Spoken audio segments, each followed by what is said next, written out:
technology teacher at both Community Middle School and Grover Middle School. And here today, I'm going to show you the safe and effective way to use an electric glue gun.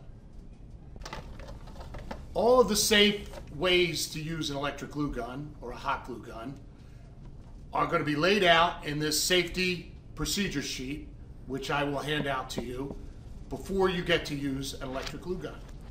And on the back is a safety pledge, which you will read and sign and date and include in your folder to be included in your notebook at the end of the cycle.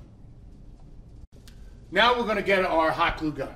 The hot glue guns are located in a rack in the back of the room in the Grover Middle School. Over at Community, they're going to be in a different location, but it will be a similar tray in which they're located. Be careful when approaching the hot glue guns. They may have been used by a class prior to yours and still might be a little warm. Please pick it up by the handle. That is the safe place to pick it up. Now that you have your hot glue gun ready to use, you'll notice that the cord is wrapped around the handle. You're going to pick it up by the end, and this is the end in which the glue stick is loaded, the load end. Hold it in one hand and unwrap the cord with the other hand.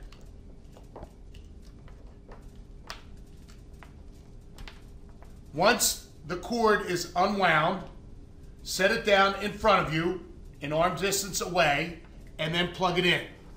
When we plug it in, notice that when you're ready, both plugs make sure that the plug is in one hand and the receptacle is in the other, and you insert, pushing it in.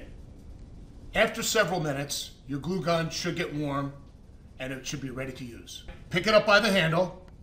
Test it by pulling the trigger slightly to see if you get any glue to flow from the tip.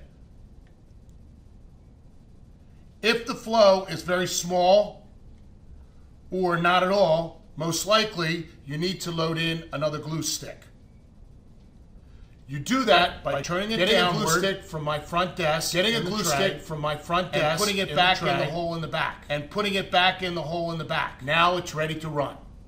Now that our glue gun is ready to go, we've loaded in a glue stick. We only need to squeeze the trigger partially.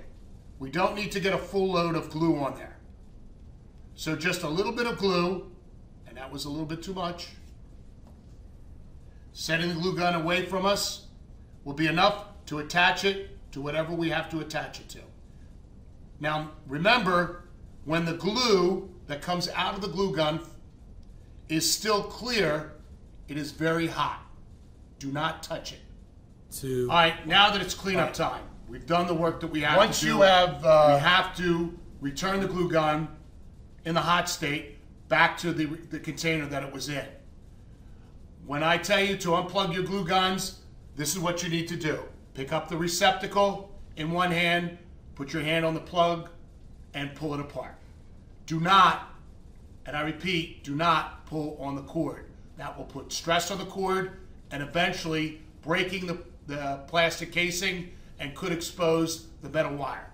Now that we've unplugged the glue gun, it is still hot, but we still have to put it away and we have to secure the cord around the handle. I'm right-handed, so I'm going to pick up the glue gun at the load end with my left hand, and then take the cord with your right hand, wrap it around the trigger, and keep wrapping it around the trigger and the handle until it's completely wound around it. Once it's in this position, you can now move your hand to the handle and go over to the rack and put it away. Now that you've secured the cord around the handle, you now need to put it back into the rack where you got it at the beginning of the period. Please be careful because the rest of them will probably be warm. Now that you've seen the video about the safe operation of a hot glue gun, if you have any questions at all, please don't hesitate to ask me, because it's better to know than to try and guess.